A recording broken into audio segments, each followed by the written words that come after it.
วิธีเชื่อมต่อของแอป HiWatt Ultra เนาะให้ลูกค้าเบิ่งชื่อแอปในคู่มือได้เลย หลังจากนั้นเนาะให้ลูกค้าพิมพ์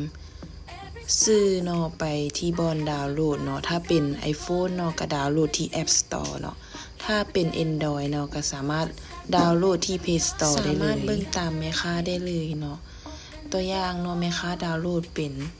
พวก iOS เนาะ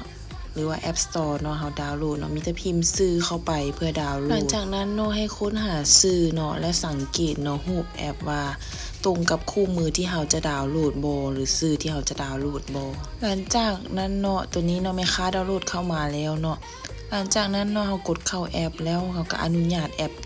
ทุกๆแอปเลยอนุญาตการเข้าถึงเนาะเราค้นหาชื่อโมงเนาะมันบ่ขึ้นเนาะเป็นย้อนหยัง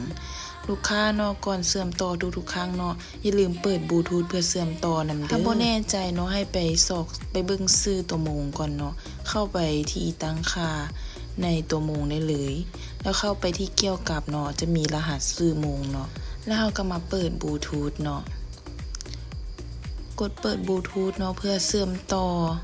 ถ้าบ่เปิดเนาะมันก็จะเชื่อมบ่ได้หลังจากเปิดบลูทูธแล้วเนาะ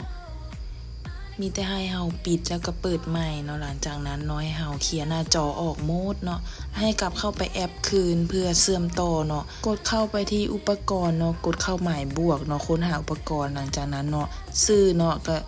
จะขึ้นหลายๆแบบนี้เลยเพราะว่า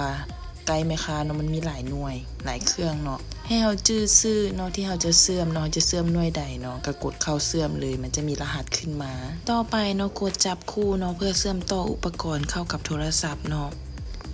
ขั้นตอนนี้เนาะให้ลูกค้ากดอนุญาตเนาะไปทั้งหมดเนาะเฮ็ดตามคลิปแม่ค้าได้เลย